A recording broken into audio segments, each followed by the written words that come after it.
É pro teu bem, meu amigo. Tomar as decisões difíceis, focar no longo prazo, fazer o que tem que ser feito. É pro teu bem, eles diziam. E só depois de muito tempo fomos perceber que os nossos pais tinham razão. Será que tem alguma coisa que tu precisa fazer que é pro teu bem e que tu ainda não tá fazendo? Nós estamos aqui para te convencer a mudar isso. E te ajudar a conquistar, vencer, superar os obstáculos da vida. É pro teu bem. Vem com a gente que é pro teu bem.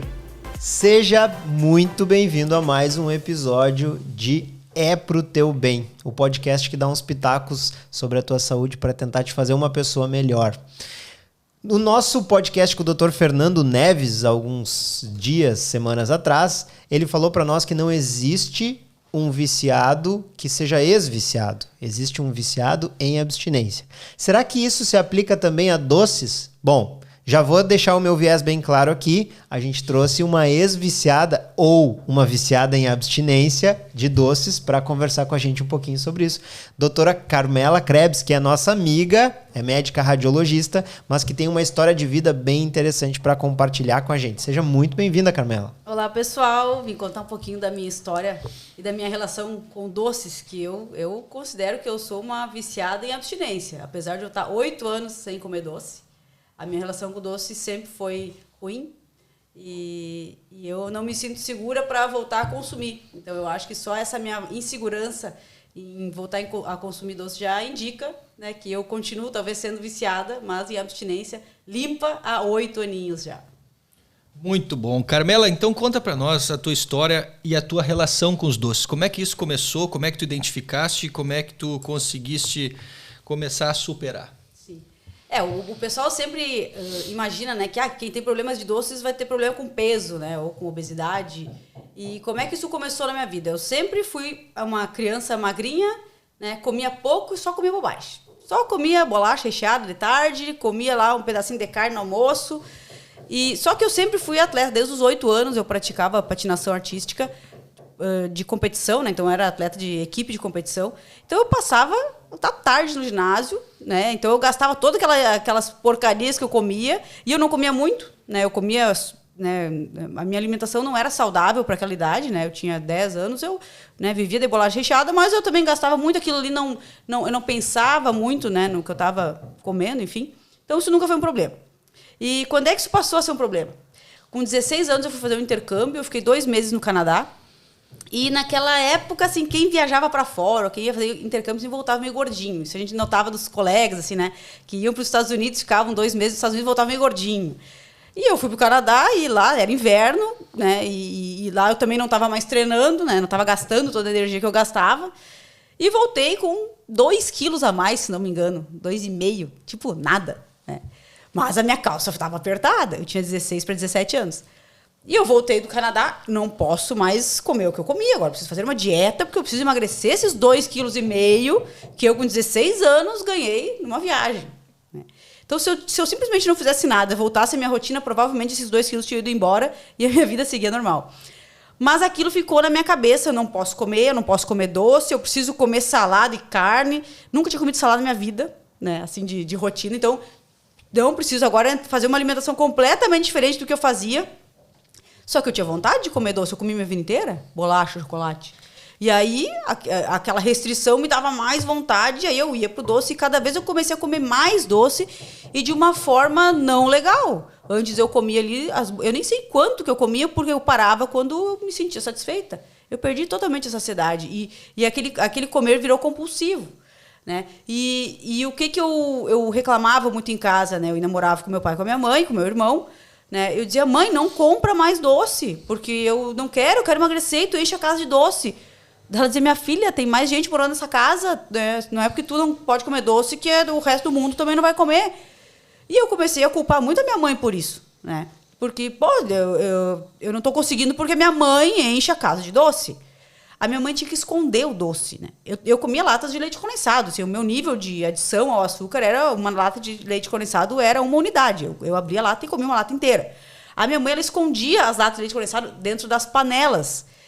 E eu achava. Ou seja, eu abria panela para achar doce, porque eu sabia que aquilo estava em algum lugar naquela casa. Então, vinha uma vontade de comer, eu sabia que tinha doce, ou chocolate, ou leite condensado na casa, eu não conseguia fazer nada até eu encontrar aquela comida e comer e fazer passar essa vontade. E isso é um comportamento de viciado, né? Isso aí não é assim, almocei, tô com vontade de comer um chocolatinho. Aí vai lá e come um quadradinho. Ai, comi doce. Não, eu tô falando de vício, tô falando do impacto psicológico dessa adição, né? Então, depois que eu comia aquela lata de leite condensado, o que eu fazia com a lata? Eu tirava o lixo da cozinha e botava ali embaixo de todo o lixo. Eu revirava o lixo. E isso é... Os dois estão rindo, mas isso é triste, né? Porque eu queria esconder aquele comportamento. E quem é que esconde um comportamento? Um viciado, né? Eu contava para as pessoas que eu comia uma lata de leite condensado, eu não contava, ninguém sabia. Quer dizer, eu acho que meu pai e minha mãe deveriam saber, porque eles contavam as latas, eles iam fazer uma sobremesa e não estava a lata lá, alguém comeu, né? Então, quando a gente esconde um comportamento, é uma coisa que, né, indica também um problema. E aí, o que aconteceu na sequência, né? Eu terminei o colégio, se eu vou morar em Porto Alegre, eu quero sair dessa casa, eu vou morar sozinha em Porto Alegre, e aí lá eu vou comprar os meus alimentos, e eu só vai ter coisas saudáveis e a minha vida vai se solucionar. Vou virar atleta, esbelta, magrinha de novo. Fui morar sozinha em Porto Alegre. Só que aí era pior, porque eu não precisava esconder de ninguém, porque era só eu e a minha casa. Então, só de eu ir caminhando até o cursinho, que era no centro, voltava, para fazer cursinho para vestibular. Só nessa minha caminhada, eu passava em lancheria, em loja de conveniência, em supermercado, e eu entrava às vezes 2 vezes, porque eu saía do cursinho, comprava um sorvete, quando acabava o sorvete eu já entrava numa outra loja, comprava um pacote de bolacha recheada, ia comendo até chegar em casa, e eu chegava em casa e me jogava no sofá, chorava, porque eu não conseguia me controlar, porque eu não tinha, aquilo ali eu estava engordando, eu era feia, e que absurdo, e aí... né, a gente se chicoteando, né, culpando. E eu volto a dizer, eu não era gorda. No máximo, cheinha. Eu tava um pouquinho, tipo, era 2, 3 quilinhos a mais. Né? Ninguém é obeso, uma pessoa normal que engorda 3 quilos, fica cheinho, fica com a calça apertada. Mas eu me enxergava uma baleia, uma pessoa gigantesca, horrível. Então, é uma distorção da visão do corpo da gente, né? E aí também, qual foi a minha saída? Então eu vou morar com alguém. Daí eu fui morar com uma amiga. Porque tendo alguém em casa, né, eu não vou poder ter esses comportamentos na frente da pessoa, então eu vou me controlar. Fui morar com a minha amiga. E a minha amiga só comia porcaria. Então eu fui morar numa casa com um armário cheio de bolacha recheada, que eu não podia comer, porque não era da minha mãe, era da minha amiga. E aí o que eu fazia? Eu não tinha controle. Aquilo estava fora do meu controle. Então, às vezes, eu brinco, né? Brinco porque é verdade. Né? A Mima, que era minha amiga, ela comia, abria um pacote de bolacha, ela comia 3 bolachas e fechava com durex. E aí eu ia lá, queria comer, sabia que tinha aquele doce em casa, não conseguia estudar, não conseguia fazer nada, porque eu estava com aquela vontade de comer, aquilo lá estava dentro da minha casa, eu não conseguia me concentrar. E aí eu ia lá e comia o pacote de bolacha. O que eu ia? Descia no mercado, comprava o pacote igual, comia 3 bolachas e fechava com o durex. E guardava no armário. Então, olha a complexidade do comportamento. Tu consumia isso. Tu projetava. Então, gente, eu volto a falar, é por peso, é por glicemia ou é por comportamento? O que era o pior para mim do doce? Com certeza era o psicológico, né? E depois de anos, eu fiquei 16 anos nesse ritmo. E a depressão que veio junto com isso, né? Porque eu sou feia, eu sou gorda, eu não consigo me controlar, eu sou um lixo, né? E todos os dias tendo esse comportamento, todos os dias tentando sair, tentando largar e não conseguindo. Pegava calendários e marcava, hoje eu consegui. Aí, não consegui, eu sou um horror. E aí começava tudo de novo. Já que eu comi um barra de chocolate, eu vou comer 2. E assim ia. Então, o transtorno é uma perda muito mais psicológica do que física, né? Me chamou a atenção na história, Carmela, que tu sempre teve um consumo de doces, assim, de alimentos processados, que até então não era compulsivo. A compulsão surgiu no momento que tu decidiu, eu preciso emagrecer, e aí tu planejou restrições e aquela restrição te serviu como um gatilho para te gerar esse comportamento compulsivo. E ao longo do processo, tu mesmo falou que outros sentimentos vieram, como culpa, rejeição, isolamento, até depressão, né? Ao longo desse processo, tu tinha algum acompanhamento já? Tu te dava conta de que isso era um adoecimento psíquico e tu buscou ajuda para isso? Isso, né, como eu digo, a gente começa a botar... Primeiro que a gente procura culpados, né? Que nem eu botava a culpa na minha mãe, depois a culpa era que eu morava sozinha, depois a culpa... Chegou um momento que eu não tinha mais em quem botar a culpa, né? E aí, naquele momento, eu me vi deprimida, né? E lia sobre isso e eu pensava, não, eu sou assim porque eu sou deprimida. Eu tive problemas com meu pai, com a minha mãe, então eu sou doente, né? E se eu sou doente, eu preciso tomar remédio, né? Então, eu acho que eu procurei ajuda, sim, né? E com 3 anos de compulsão, até menos, eu acho. Eu comecei a procurar ajuda, né, com psiquiatra, mas eu também me enxergava muito como, não, eu sou doente, eu preciso de medicação. A gente vai porque a gente quer a medicação. A gente quer a solução rápida. Eu quero tomar um negócio que tire isso de mim, né?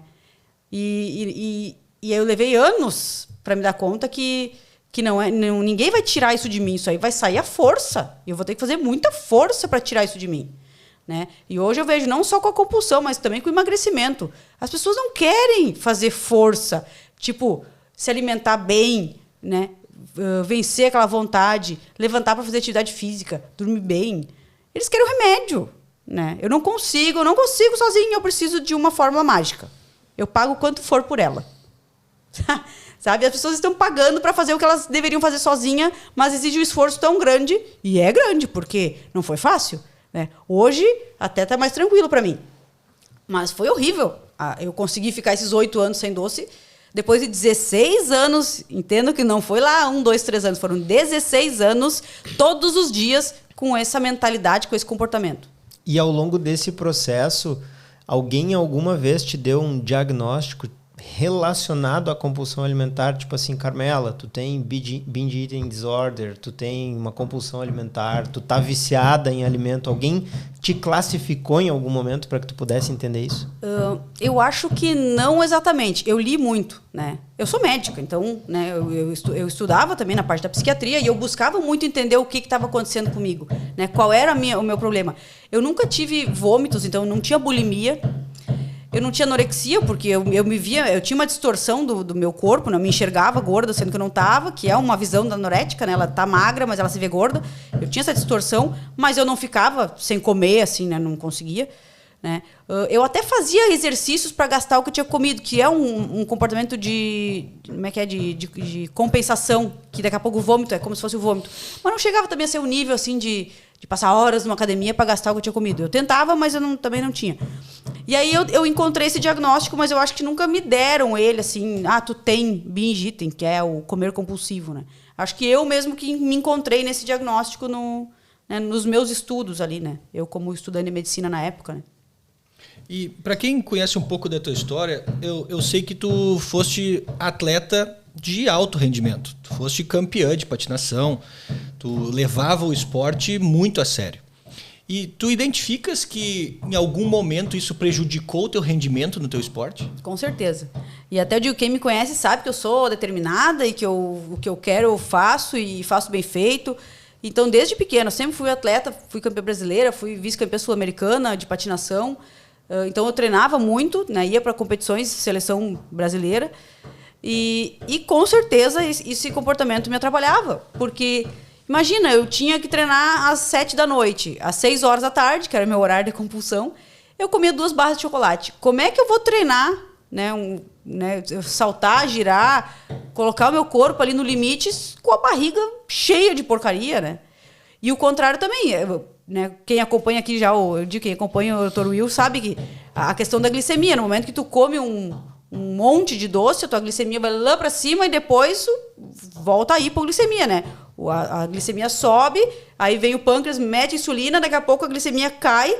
Então, como é que eu ia treinar num quadro já de hipoglicemia, depois de ter tomado um monte de açúcar, né? Então, com certeza, isso prejudicava o meu desempenho. Sem contar também no ganho de peso. Eu não era obesa, mas sim, eu estava acima do peso. Aí, na patinação, tu tem que saltar. Então, qualquer 5 quilos a mais, 2 quilos a mais, é tu saltar com uma garrafa PET debaixo do braço, né? Então, se eu tirasse aquela garrafa PET, com certeza eu saltava mais alto, mais fácil. E isso, sem dúvida, prejudicou meu desempenho. Sem falar no psicológico, porque muitas vezes eu ia treinar não para melhorar meu rendimento, mas para gastar o que eu tinha comido. Então eu cheguei até a perder o amor pela patinação e também depois pela corrida, porque depois eu voltei a correr. E eu também, eu ia lá para treinar. Ai, meu Deus, comi 1000 calorias, preciso correr tantos quilômetros para gastar o que eu... Não, eu não estava indo para correr porque eu gostava de corrida, para melhorar meu desempenho, para melhorar na tal prova. Ou, eu tenho campeonato de patinação, vou lá treinar porque hoje eu preciso acertar tal salto. Não, eu ia lá porque eu tinha que queimar os bombons que eu tinha comido. Então, isso começou a me desmotivar também no esporte. E, com certeza, isso prejudicou meu desempenho, assim. E quando que essa mudança começou, Carmela? Quando que tu sentiu que tu começou a virar o jogo, assim? E no que tu te apoiou para essa virada? Quando tu começou a entender esse vício e conseguir fazer algo a respeito dele? Que uma vez alguém me perguntou assim, quando é que deu clique? Eu disse, não deu clique, foram 16 anos tentando todos os dias. Um dia deu certo, né? E não foram 16 anos que de uma hora para outra, agora deu certo. Foram 16 anos, como eu disse, né? Eu passei por vários psiquiatras, endocrinologista, nutricionista, migrei de esporte, né? E durante todo esse tempo, né, a vida ia passando também, né? Fiz minha faculdade com esse sofrimento, fiz a minha residência em radiologia, comecei a trabalhar como radiologista. Então, a vida também vai mudando e a gente vai amadurecendo, né? E como eu digo, eu gosto muito da frase do Michael Jordan, que por que ele fica sentado depois que ele erra? Ele erra um arremesso, ele cai sentado na quadra, ele fica sentado pensando o que ele fez de errado para não fazer de novo. Então, eu acho que a cada tombo que eu caía, a cada dia que eu não conseguia... Eu comecei a pensar assim, mas o que deu errado hoje? Por que eu não consegui? Porque eu, por exemplo, fui no mercado e tive compulsão. Por que eu tive compulsão? Porque eu fui com fome. Então da próxima vez vamos tentar comer uma coisa antes de ir no mercado. Não deu certo, mas por que não deu certo? Tentando pensar sempre em estratégias. Então era uma estratégia atrás de outra. Algumas funcionavam por um tempo, depois paravam de funcionar. Mas dentro desses meus acompanhamentos psiquiátricos, psicológicos, eu levei alguns anos para encontrar a terapeuta com a qual eu me encaixei, né? E eu fiquei 10 anos com ela, que é a Beth, minha querida, Elizabeth Maier. A Beth tratava viciados em drogas que eu digo que não, as que não são vendidas em loja de conveniência, aquelas que não podem ser vendidas. Então, eu fui me tratar com alguém que era especialista em vício, né? Não que eu fui atrás dela por causa disso, mas depois, né, de 10 anos convivendo com ela, ela trazia muito dessa experiência dela com viciados em drogas mesmo, e ela acreditava nisso, né? Ela me dizia, tu tem um vício químico, não é só psicológico. E é hábito também, né? Então, eu acho que são as duas coisas, né? Não é uma coisa exclui a outra. Eu acho que eu tinha um vício químico no açúcar, mas eu também tinha um vício psicológico e de hábito, né? Então, durante esses 10 anos de acompanhamento com a Beth, todas as vezes a gente tratava sobre isso, sobre o comportamento alimentar. Era para isso que eu estava lá. Mas a Beth me ajudou muito a resolver outras coisas da minha vida. Então, muitas vezes, também a gente usa esse mecanismo de compulsão ou esse foco no problema para esconder outras coisas que a gente não quer resolver ou não quer ver. Então, durante esses 10 anos, eu resolvi muitos problemas com a minha mãe, com meu pai, com meu irmão, né, com a minha vida profissional, com tudo, com a minha vida de atleta. Então, quando a gente vai resolvendo os problemas da nossa vida, né, a gente começa a tirar o foco daquilo ali. Porque, para mim, o meu único problema da minha vida era doce. E não, na terapia a gente começa a ver, não, só um pouquinho, vamos olhar para isso aqui, ó. E eu acho que isso foi com o tempo, né? E até eu não cheguei a falar, né, questão de medicações, né? Com a Beth pouquíssimas vezes eu usei medicação. Em alguns momentos desses 10 anos, né, eu passei por alguns períodos de depressão e a gente acabou optando por usar a medicação por alguns momentos. E não tinha nada a ver com a parte de doces. Às vezes eu passava por algum momento na vida, né, que eu ficava um pouco mais deprimida, a medicação realmente me ajudava. Mas antes de eu encontrar a Beth, eu passei, né, por profissionais, e não estou dizendo que eles fizeram errado, porque era uma coisa que eu queria muito, né? Eu queria o remédio, né? Então eu tomei tudo, todas as medicações, faixa preta, e tudo eu tomei.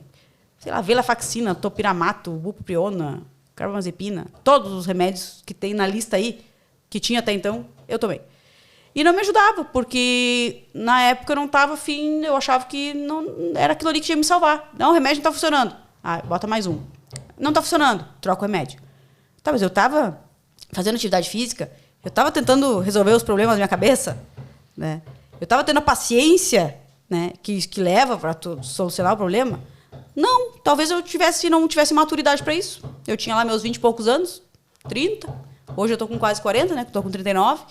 Então, eu larguei o doce com 32 Então, com certeza, minha cabeça com 32 era outra, né? Do que lá com 25.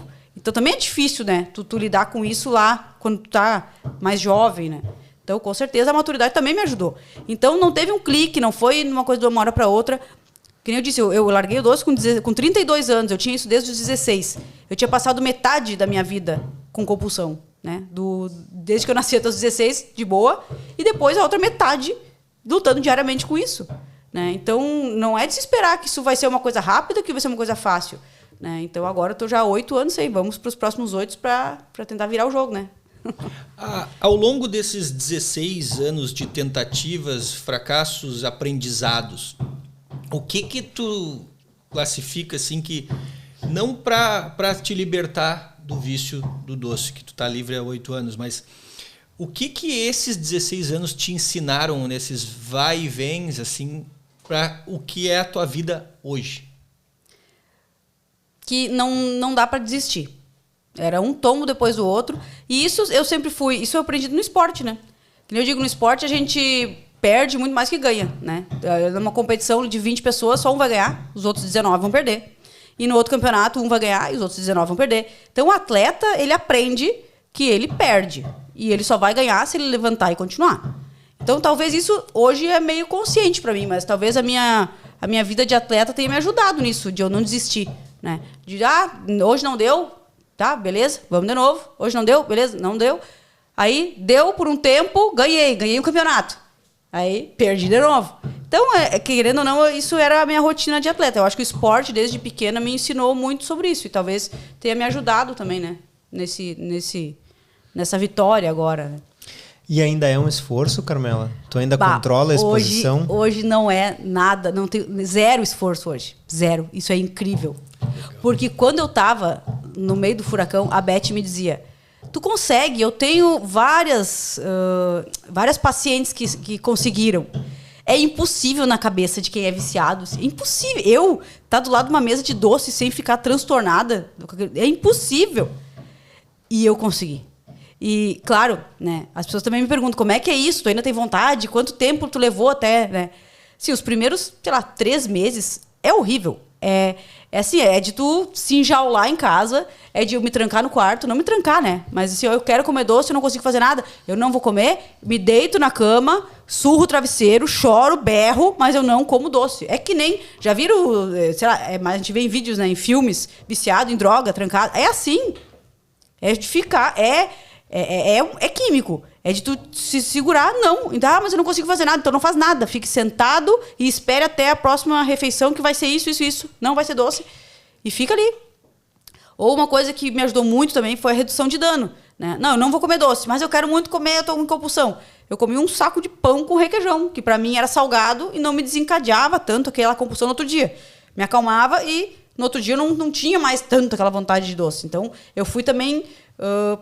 por partes, né? Primeiro eu tirei o açúcar, depois eu comecei a diminuir o pão, que é uma coisa que hoje também não me gera mais compulsão, então eu como pão de vez em quando, não é um problema para mim. Mas também essa ida com redução de dano, né? Até que que nem o primeiro ano que eu parei de comer doce, eu não emagreci nada, o meu peso ficou exatamente igual. Então eu pensei, preciso parar de comer doce para emagrecer. Eu fiquei um ano, quantos quilos perdeu? 0! Porque eu parei de comer 2 barras de chocolate e eu passei a comer comida, né? Mas o meu foco era mudar o comportamento, mudar o hábito. Aí, ok, consegui controlar, vamos para o próximo passo, né? Melhorar a alimentação. Né? Então foi isso, foi indo aos poucos e gradativo. Para mim, nunca funcionou assim, de uma hora para outra, por esse histórico comportamental. Né? Talvez para algumas pessoas que não tenham esse problema funcione. Né? Então, eu acho que isso aí é muito pessoal e de cada um. E... uma dúvida que talvez as pessoas venham a ter é como é que é hoje essa relação de doces dentro da tua família? Eu sei que tu tens teu marido, 2 filhos.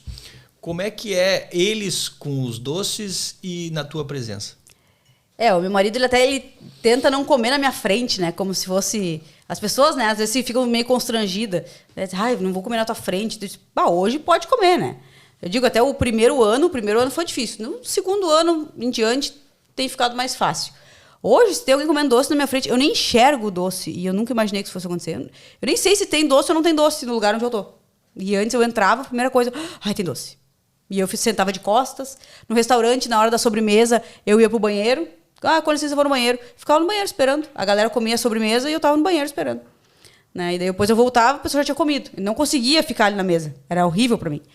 E hoje eu digo, não, obrigado, não vou comer. O pessoal já sabe que eu não vou comer, então não fico mais me incomodando, né? E a minha família, né? O meu marido, então, ele evita comer na minha frente, mas para mim não tem problema nenhum. Ele faz porque ele não se sente bem, né? E os meus filhos, né? Eu tenho um filho de 1 ano e 3 meses e o outro de 3 anos e 3 meses. O mais velho eu tentei deixar sem doce até os 2 anos, como eles indicam, né? Mas para mim, até os 2 anos. Para mim, ele não comeria doce nunca. Mas eu sei que quando eu não estou em casa, alguém dá doce para ele. Né? E ok, eu preciso aceitar isso e que nem eu digo, eu tenho problema com doce, não quer dizer que meus filhos vão ter também e que eu vou ter que privar eles disso, né? Mas, enfim, até os 2 anos, mais ou menos, eu segurei, depois eu levo em festa de aniversário, come. E o pior é que eu digo assim, não vai comer muito que vai dar dor de barriga. E não dá dor de barriga. Então não dá nem pra dizer que eles, não vou comer porque vai dar dor de barriga. Não dá dor de barriga naqueles guri. Mas enfim, é um aniversário lá de vez em quando, né? Eles comem, depois eles vão brincar. Eu não vejo que ele... Claro, ele come, ele bota 5 negrinhos, um atrás do outro na boca, né? Mas depois ele vai brincar e no outro dia não tem em casa. Então, como a minha família não tem o hábito, né, de almoçar e comer um chocolate... Meus filhos não sabem isso. Meus filhos, eles almoçam como querem bergamota, querem laranja. Porque é o que meu marido come depois do almoço, sabe? Eu até nem como fruta depois do almoço. Isso eu já almoçava pensando na sobremesa. E muita gente diz isso, mas depois do almoço eu tenho que comer um docinho. É hábito. Experimenta fazer força, ficar sem. Daqui a pouco tu não vai mais querer. É hábito. Só que como é que tu vai dizer para uma criança que ela não pode comer chocolate se todo dia depois do almoço tu e o teu marido comem um quadradinho de chocolate? Por que eu não posso, mãe? Não, é só para adulto. Então, é exemplo. Então, os meus guris, se eles estão na rua, alguém oferece, come. Em casa não tem. Né? Então, isso também é hipocrisia dos adultos. Né? As crianças não podem comer chocolate, não podem comer porcaria, mas estão lá se empanturrando de doce. Eles estão vendo. E o exemplo arrasta. Eles estão vendo, eles imitam tudo. Então, lá em casa, eu deixo eles comerem quando tem festa, mas em casa não tem. Tu vê só como trazer para a realidade da vida de uma pessoa ilustra muito as coisas como elas são, né? Existe uma briga muito grande de nomenclaturas. Que, é vício, não é vício, a concentração de dopamina, o comportamento de abstinência, enfim. Mas o fato é que para a Carmela, a ingestão de doce prejudicou a qualidade de vida dela por 16 anos, como prejudicaria se ela tivesse talvez ingerindo álcool ou talvez usando outra droga, né? Mas a droga dela era lícita e por ser uma droga lícita, a exposição era muito maior e a força de vontade talvez tenha que ter sido maior ainda. Então fica a lição para as pessoas que estão nos ouvindo de que independente do vício que a gente tem, do comportamento nocivo que a gente tem, ele pode ser revertido. Às vezes vai levar tempo para que a gente consiga arquitetar uma estratégia efetiva, mas ele pode ser vencido mesmo que ele tenha permanecido, como tu mesmo falou, mais tempo com a gente do que a gente tem, né? Eu nem lembrava como é que era ser a minha vida sem eu ter compulsão. Eu não me lembrava, porque com 16 anos, a partir dali, eu tinha compulsão, então eu nem sei, eu não sabia viver sem. E por isso que eu achava que eu jamais ia conseguir viver sem. Eu não conseguia imaginar uma vida sem a compulsão. E existe, gente, existe. E hoje a Carmela vai a ambientes onde a exposição ainda é a mesma e ela não se sente mais tão incomodada com aquilo. Então, eu acho que é uma lição muito importante para a gente levar para a vida. Independente do comportamento nocivo que a gente tenha, a gente tem que acordar todos os dias com a mentalidade de que a gente tem que vencê-lo. Em algum momento vai dar certo. Carmela, muito obrigado por compartilhar conosco tua história pessoal, né? E com certeza aí tenho absoluta certeza que vai estimular muitas pessoas que vão se identificar com ela a tentarem mudar também. Muito obrigado. Muito obrigado pelo convite. E também fica aquele recado, né, pro pessoal que não tem um problema com doce, que entendam as pessoas quando elas não querem comer, né? Assim como um alcoólatra, a gente não vai ficar oferecendo bebida. Se a pessoa não quer comer doce, por favor, não ofereçam. Talvez ela esteja passando por um problema que vocês não imaginem. Então, isso aí é a famosa empatia que tanto se fala e pouco se pratica. Muito bem colocado. Um abraço, gente. Até a próxima. Até mais.